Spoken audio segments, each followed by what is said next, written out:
नमस्ते, हार्दिक स्वागत छ यो नयाँ भिडियोमा। रुकुम पश्चिम जिल्लाको त्रिवेणी गाउँपालिकामा गाउँपालिकाको आयोजना तथा शिक्षा युवा तथा खेलकुद शाखाको समन्वयमा अन्तर्विद्यालय स्तरीय चौथो राष्ट्रपति रनिङ सिल्ड प्रतियोगिता सौहार्द अनुशासित र भव्य वातावरणका साथ सफलतापूर्वक सम्पन्न भएको छ। पौष 13 गतेदेखि सुरु भएको प्रतियोगितामा गाउँपालिकाभित्रका 11वटा माध्यमिक विद्यालयका छात्र छात्राहरूको व्यापक सहभागिता रही छात्र छात्रा भलिबल, कबड्डी, एथलेटिक्स तर्फ 100, 200, 400, 800, 1500 र 3000 मिटर दौड, 400 र 1600 मिटर छात्र छात्रा रिले दौड, फिल्डतर्फ छात्र छात्रा high jump, long jump, triple jump, javelin throw, shot put तथा मार्शल आर्ट तर्फका छात्र छात्रा तेक्वान्डो र कराते प्रतियोगिताहरू सञ्चालन गरिएको शिक्षा युवा तथा खेलकुद शाखा प्रमुख मानबहादुर विश्वकर्माले जानकारी दिनुभयो। प्रतियोगितामा सहभागी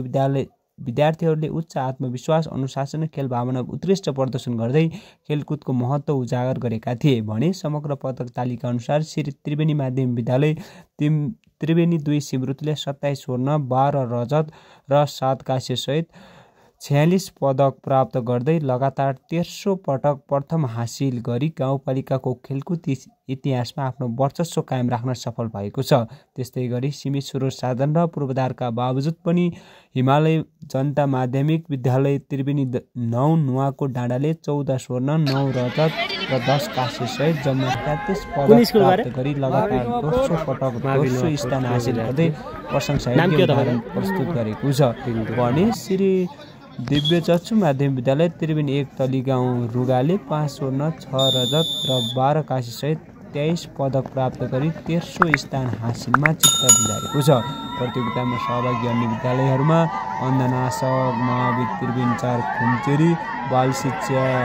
महाविद्यालय त्रिवेणी 2 करिनेटा, श्री साधारण महाविद्यालय त्रिवेणी 7 मुरुडाँडा, विद्या विकास महाविद्यालय त्रिवेणी 5 जिबाङ, युवा जनजागरण महाविद्यालय त्रिवेणी 3 भिन्नेटा, जनप्रिय महाविद्यालय त्रिवेणी 8 पेउगा,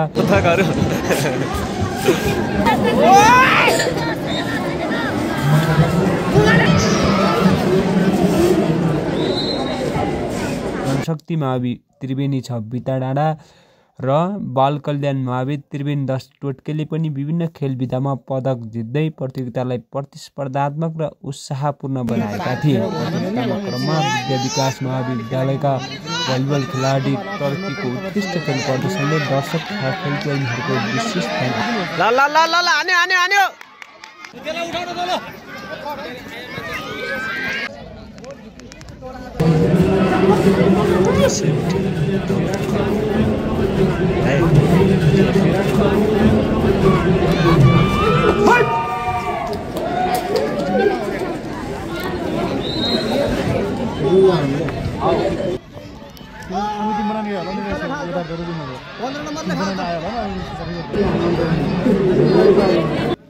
आकर्षित गरेको थियो। यस वर्ष प्रतियोगिताको महत्त्वपूर्ण उपलब्धिका रूपमा त्रिवेणी गाउँपालिकाको प्रत्यक्ष लगानीमा पहिलो पटक गेम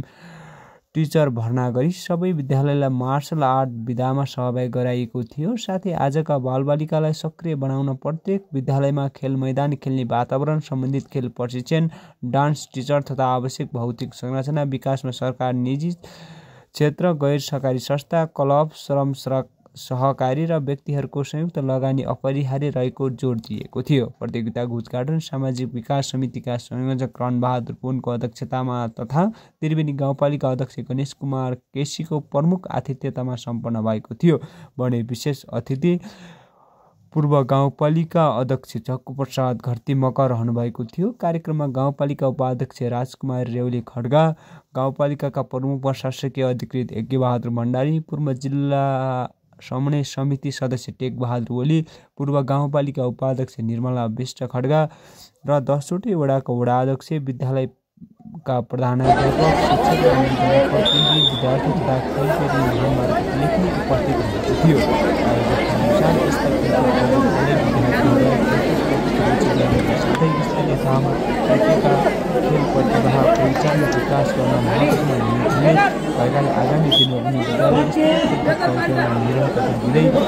विद्यार्थी मैत्री वातावरण सृजना र खेलकुद क्षेत्रको समग्र विकासमा आवश्यक सहयोग गर्न भने चौथो राष्ट्रिय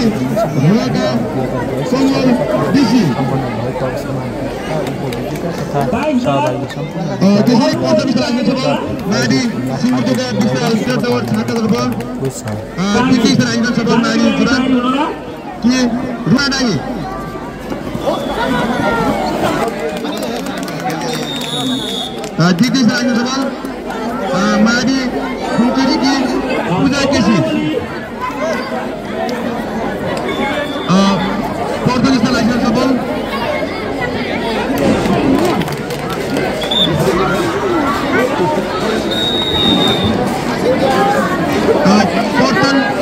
सहभागी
भलिबलमा सिल्लोमा विजेता सिमुर्त भएसँगै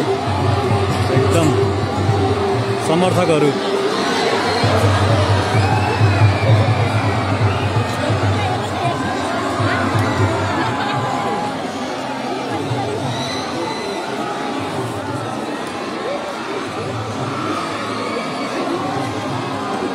एकदम रमाइरहेको छ। बधाई छ तपाईँ सबै संस्थागत विद्यालयहरूलाई।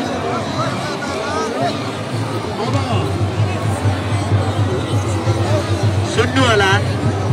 अब व्यक्तिगत विधातर्फ जाँदैछु।